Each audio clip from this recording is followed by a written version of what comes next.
Hello mga ka-DIY, welcome back sa ating YouTube channel. And for today's video mga ka-DIY, meron lang ako isi-share sa inyo. Yan, meron dinala dito sa akin mga ka-DIY, isang TCL LED TV mga ka-DIY, 32 inches. Yan, TCL. Ang problema nito mga ka-DIY, saksak muna natin. Ito yung kanyang plug, yan sa likod na ikabit ko na. Then, power on natin dito. Yan. Yan, meron naman siyang power mga ka-DIY, may power indicator tayo. Yan o. Power indicator, power on na lang natin dito. Yan. So, power on natin sa kanyang button. Dito sa ilalim. Tingnan natin. Yon. Yan. Napapansin nyo mga ka-DIY. Yan lang yung screen nyo. Yan. Horizontal bar. Tapos, yan. Meron siyang dalawang guhit doon sa gilid do. Yun o. Tapos, meron na rin siyang spot dito. Yan. Yung kanyang vertical bar ay tumatakbo. Yan o. Tapos parang mawawala konti. Ayan. Nag-horizontal bar, tapos mawawala yung horizontal, tapos magbe-vertical siya, tapos mag-iiwan siya ng guhit at yan. Lumalakad yung kanyang guhit. Yan ang gagawin natin ngayon mga ka-DIY. So subukan natin gawin ito. Okay, panel issue ito mga ka-DIY kapag ganito. Panel issue ito. Ayan, so buksan muna natin mga ka-DIY, tara. Ayan mga ka-DIY, so bunot muna natin, then pesto natin dito sa likuran. Ayan. Install natin ng maayos para makapag-repair tayo ng maayos. Yan. Ito. Yan. Ito yung model number mga ka-DIY. TCL model LED 32D 2500. Yan, so isa siyang 32 inches. Okay. So buksan muna natin mga ka-DIY. Tara.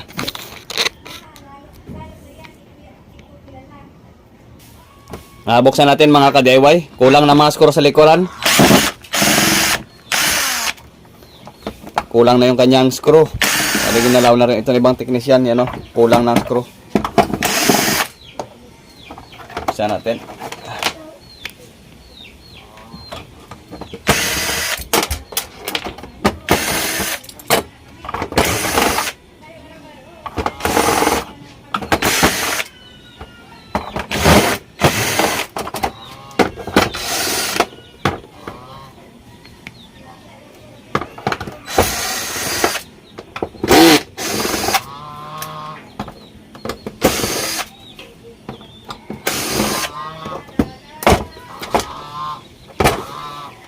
Yan mga ka-DIY, tabi lang muna natin to.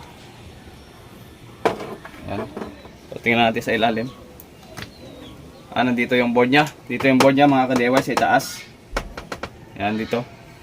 So ayan mga ka-DIY, so check voltage muna tayo mga ka-DIY. Yan, inusog muna natin dito para makapagpwesto tayo. Then power on natin ito mga ka-DIY. Power on natin.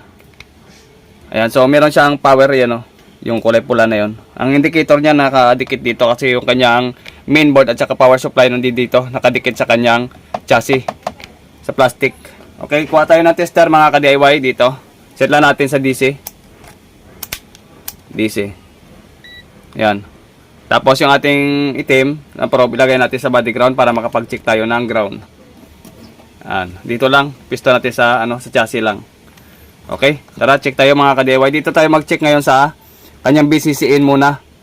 Okay, so tutukan ko lang mga ka-DIY itong maliit na board nito, itong ating top board. Ayan. Tutukan ko lang. Ayan mga ka-DIY, so yun nakita nyo, naka-red, may red tayo indicator. Yan Yan. Okay, power on natin dito. Ayan. Pindutin natin yon. Power. Yan. Bumukas na yung kanyang backlight. Ayan bumukas na yung backlight nya. Yan, nagkaroon na tayo ng backlight. Yan, check natin yung voltahe dito mga ka-DIY sa in natin. Yan dito, sa kulay red na ito na wire. Dito. Yan, papasok yan ang fuse nyo. Okay, check tayo dyan mga ka-DIY ng mag-voltage checking muna tayo. Dito. Naka-power on na yan. Okay, check tayo dyan sa ating BCC in, sa may fuse. So, meron tayong 12 volts. Present yung ating 12 volts mga ka-DIY dito. Next natin mga ka-DIY, dito tayo sa kabila. Sa kanyang DC to DC. Ito yung DC to DC niya sa kabila. Yan Yan. So, ito, meron ditong BJ8. Check natin yung BJ8. around 17 volts. Ayan, 17 volts yung BGH natin. Okay, so medyo mababa, ano? HBAA. Check natin yung ating HBAA. Mayroon tayong 7 volts mga ka-DIY. Check tayo dito sa kanyang BGL. Negative ito mga ka-DIY, basta BGL. Negative 6 volts, present naman mga ka-DIY. Okay, itong voltahe ito. BGHF. BGHF, yan. So, meron tayong nakukuhang 32 volts. Yan, 32.9. So, nasa 33 na yan mga ka-DIY. 33 volts yung kanyang BGHF. Ito pala, BDD natin yung ating 3.3. Yan. So, sa 3.3, nasa 3.2 lang siya mga ka-DIY. Malapit na siya mag 3.3. Pasok pa rin yan mga ka-DIY yung voltahe natin dyan. Dito tayo ngayon mga ka-DIY sa kanyang Bcom. Yan, yung kanyang Bcom, around 5 volts lang naman yan.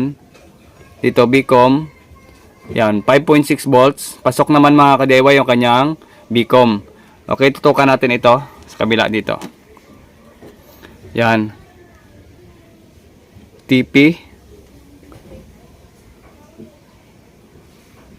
TPS natin 0.3 volts. Okay. BOL 1.6. Next natin mga ka-DIY ito 1.6 yung ating CKB. Then yung ating STB 0.6.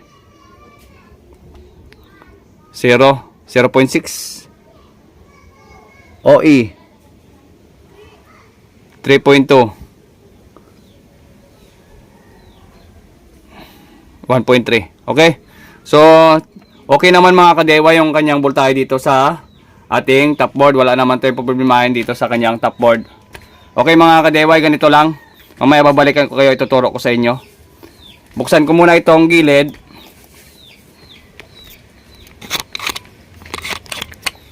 Buksan ko muna yung mga screw dito.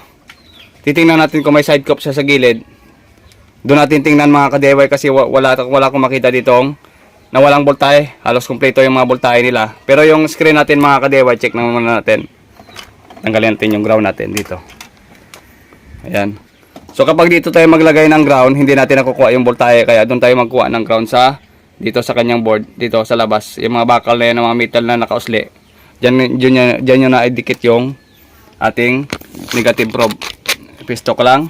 Tingnan natin yung nangyari sa screen. Kung ganun pa rin. Yun, lumalakad na kulay white, oh. Yun. Kita nyo? Ayan. So, check muna natin mga ka-DIY kung may side cup ito. Tara, check ko lang muna. Magbaklas mo tayo ng mga screw dito sa gilid. Tapos tatanggalin natin yung frame niya. Ayan mga ka-DIY, kung napapansin nyo. Ayan, bali, pinatagilid lang muna natin.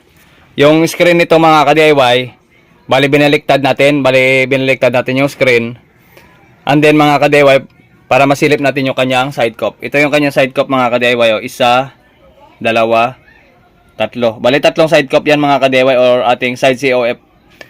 Ayan. Ito na yung ating top board. Yung ating top board, kinonect natin dito sa ating main board. Tapos mga ka-DIY, plug in muna natin. Ayan. Pistolan natin dito. Tapos plug in natin mga ka-DIY. Bali, tinutukan ko siya ng microscope. Ito yung ating microscope. Ito. Ayan, gumagalaw. Ayan, kita nyo sa monitor yan. Ito yun. Bali, tinutok natin dito sa ating side cup. Dito tayo ngayon mag-check ng voltahe kasi yan ang pinakamalapit dito sa glass natin. Magmula dito sa ating top board natin, papunta dito yung connection, din dadaan yan dito sa unang side COF natin. Pangalawa hanggang pangatlong side COF yon. Okay? So, plug in muna natin mga ka-DIY at tingnan natin yung screen. Okay? Power on ko lang. Ayan na, na-power on na natin. Then, dito, power on pa natin sa kanyang button. Ayan mga ka-DIY, kung napapansin nyo, nag-reflect sa screen. Yung kulay white, yun. Yan yung kulay white, oh. Ayan. So, meron tayong voltahe dyan mga ka-DIY. Ayun, nagkaroon siya ng flicker sa screen at saka nagkaroon ng vertical bar lines. Yan na, palakad na yung vertical bar lines natin, papunta dito sa atin. Ayan, so binaliktad natin para hindi natin madisgrasya yung side cup natin o yung ating side COF na to. Hindi natin madisgrasya.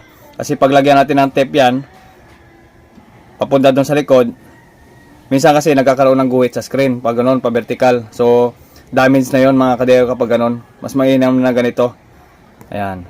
So, check natin yung voltahe mga ka-DIY dito dahil naka-on na tayo doon. Check natin yung voltahe. Okay, naka-on tayo dyan. Wait lang, angat lang natin. Ayan. So, check nyo na lang sa tester. Ayan. Ito yung ating tester. Lapag ko lang dyan. Tapos, yun naman yung ating ground. Ito. Sa tester, yan. Yung ground ng ating tester nakalagay doon sa ground. Yan. Tapos yung positive naman yung itutok natin. Select na natin sa DC. Mag-DC tayo. Yan. Dapat naka-on yung ating TV. Mag-check ng voltage. Yan. So tutok tayo doon sa kanyang side COF. Ayan. Kung i-zoom natin yan mga ka-DIY, yan yung number niya.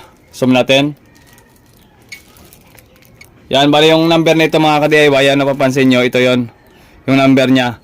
RM76370FA-80A. Yan yung hanapin nyo kapag maghanap kayo ng mga voltahe dito. Yan o.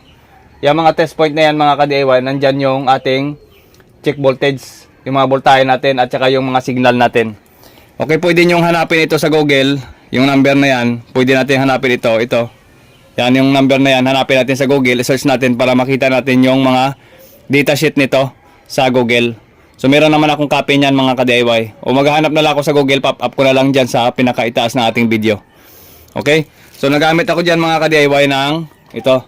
Ginamit natin yung ano natin? Yan, blade. Gumamit ako ng blade para kiss-kiss doon sa ating side COF. Yan, so tutok natin doon. Kanina, dito. Ayan mga ka-DIY, so tingnan nyo lang dito sa ating tester at doon sa ating test point. Ayan. So nagalaw natin. Okay lang yan. Yung pin 1 natin mga ka-DIY, ito yung ating pin 1. Ilalagay natin dyan yung millivolts kasi millivolts yan dyan eh. Set natin sa millivolts, tapos naka-DC tayo, okay? Check natin sa tester mga ka-DIY kung ilang reading yan. Ilawan lang natin. Check natin sa pin 1. Tutukan ko lang. Ayan, kiniskis ko na yan mga ka-DIY. Ano, nakakiskis na yan. Kiniskis ko na yan ng blade para makapag-test tayo dyan. Okay, so pin 1 millivolts. Ayan, 77 millivolts. Okay mga ka-DIY, 77 millivolts. Yan ang ating STBR. Yung pin 2 naman mga ka-DIY, itong pin 2, ito naman yung ating CKB. CKB natin ay 1.6. Check natin, 1.6. Lipat natin sa DC. DC na tayo. Pinto natin ay CKB, 1.6 volts. Check natin. Ayan, 1.6 volts. Nakita nyo sa tester, 1.6 volts. Ayan, okay naman mga ka-DIY. Yung ating pin 3 ay STB1, 6.5 millivolts. 6.5 millivolts yung ating pin 3. Yan yung ating STB1. 6.5 millivolts. So negative 10, walang voltahe. Negative 9. Okay, sa pangatlo, pangapat naman mga ka-DIY, yan ating OE. OE yan, so naka-DC tayo. OE. Nasa 3.3 or 3.1. Meron tayo sa OE 3.2 volts. Okay naman mga ka-DIY, present naman. Yung ating dito sa kabilang side naman ay 5 naman sila dito mga ka-DIY. Ano, 5 sila dito. Yung pin 1 natin dyan mga ka-DIY ay 3.1 volts ito. 3.1 volts. O 3.2, 3.3. Yan, 3.1 volts mga ka-DIY, okay naman sa ating tester. Ayan, 3.1 volts. Ito bandang ilalim mga ka-DIY ay negative 6 volts ito. Ito yung ating BGL. Kung napapansin nyo mga ka-DIY, wala tayong voltahe dyan. Yan o, 0.5 lang yan. Pero wala tayong negative 6 volts dyan. Kasi yan yung ating BGL. I-pop up ko na lang yung data mga ka-DIY. Screenshot nyo na lang mamaya. Ayan, so wala tayo dyang voltahe. Dito naman, sa kanyang BGH. Sa BGH natin, wala. Ayan, walang voltahe sa BGH, walang voltahe. Meron nasa 2.3, 2.2. Yan, 2.2 volts. Ibig sabihin, yung BGA at saka yung BGL natin nawala na ang voltahe. Ito naman yung dalawa, 6.18 volts yan. 6.18 volts. So, walang voltahe itong dalawa sa unahan. Meron. Mababa lang, 1.7. So, ibig sabihin mga ka-DIY, baka tumaas ang voltahe nito kapag magkaroon ng supply itong dalawa. Yung mga nawalang voltahe, dito kanina at saka itong dalawa, baka magkaroon ng voltahe yan kapag masupplyan natin itong BGH natin at saka BGL natin. Tutok natin na mabuti. Yan. BGH, wala. 2.2. BGL, negative 6 volts, wala din. So baka magkaroon ng voltahe itong dalawa kapag masupplyan natin ito. Kukuha tayo ng voltahe mga ka-DIY, itong dalawang itong nawalang voltahe. Kukuha tayo ng voltahe dyan do sa ating top board mismo. Dito. Hanapin natin yung BGH dyan. Hanapin natin yung BGH dito yung sa ating DC to DC. Yung BGH at saka yung BGL natin. Maglalagay tayo ng maliit na wire dyan o thin wire at i-jumper natin doon sa dito sa ating nawala ng voltahe kanina. Yung dalawang tinuro ko na BGH at BGL na nawala ng voltahe dito. I-jumpera natin doon magmula doon sa ating T-con board. Yan, magmula doon sa ating top board pala, papunta dito. Okay? So, hinangan natin yan mga ka-DIY. Yan mga ka-DIY, lagyan nyo muna ng plugs, yung pinagkiskisan nyo, saka hinangin mga ka-DIY. Okay, may plugs na yan mga ka-DIY, nilagyan ko na ng plugs. Ito yung gamit kong plugs. Yan. Ito yung gamit kong plugs o paste para madikit natin ang maayos yung ating tingga. Ito, hinangin lang natin. Tingin lang kayo sa monitor mga ka-DIY.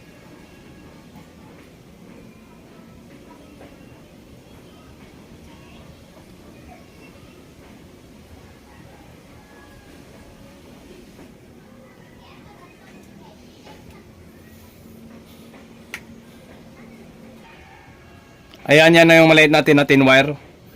Idikit lang natin dito. Unahin natin yung BGL.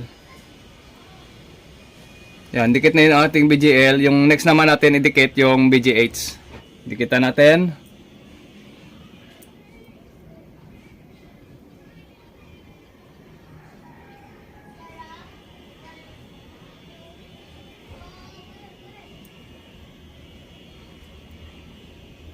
Yon, nadikitan na natin. Yung bandang itaas, yun yung BGH, BGL naman yung bandang ibaba. Then, i-connect natin doon sa ating top board. Hanapin na natin dito yung ating BGH at BGL. Itap natin doon. Papakita natin mamaya mga ka-DIY. Tara. So, ayan mga ka-DIY. Tapos ko na siyang ihinangin dito. Tapos na natin yan. Tapos dinugtong natin doon sa kanyang. Ito yung dalawang thin wire natin. Isa at saka dalawa. Papunta dito sa ating BGH at BGL. Yung ating BGL, ayan o, BGL, dyan nakakonect yung isa. Tapos yung ating BGH naman, dyan, dito. Sabihin mismong BGH. Ngayon mga ka-DIY, try natin, power on natin mga ka-DIY dito. Pwesto lang muna natin. Ayan. Ayan mga ka-DIY. Power on natin. Doon sa ilalim kasi yung nilagay ko yung ano niya, outlet. Power on natin. Try muna natin mga ka-DIY. Ayun, may power na. Pindutin na lang natin to. So, matagal. Ayun. Yan, mga ka-DIY. Kung napapansin nyo, meron na, oh. Yan. Okay, tutukan natin ang, camera. Yan, nagkaroon na siya, no. Meron na tayong display. Yan, tutukan natin yung dalawa kanina. Yan, oh. Yan, no, signal na. Yun. Yan o, yung dalawa. Yan. Yung BGH natin, bandang itaas, at BGL natin, bandang ibaba. So, data lang kailangan mga ka-DIY. Hanapin nyo lang yung data na number na yan o. Yan number na yan, hanapin nyo lang sa online yan. Sa Google. Search nyo yung number na yan para mahanap nyo yung buong data nyan. So, nagtatabi talaga ako mga ka-DIY ng data. Yan, meron na siyang no signal. Lagyan natin ang mga ka-DIY ng cable. So, ayan mga ka-DIY. So, nilagyan natin siya ng antenna dito. Yan, binelektad ko muna at nilagyan natin ng antenna. So, ayan mga ka-DIY, oh. Yan. Okay, so may tao naman mga ka-DIY. Okay naman siya. Then, ayan mga ka-DIY, oh. May tama siya sa screen ito. Yan. Tapos meron siyang guhit na maliit. Yan. So okay naman mga ka-DIY. So ibabad na natin ito mga 1 oras na babad. Yan, nakaganito lang. Tapos tiyaya lang na natin. Pagkatapos natin tiyaya, ibalik na natin sa dating posisyon yung kanyang screen. Yan. So okay naman mga ka-DIY. Yun o. Okay, so babad ko lang muna. Mga 2 oras pa nababad. O 1 oras. Suportahan din natin mga ka-DIY yung ating mga kapwa technician, mga kapwa natin mga tech vlogger. So hanggang dito lamang mga ka-DIY at maraming salamat yung panonood. Again, GM Tutorial. Bye-bye.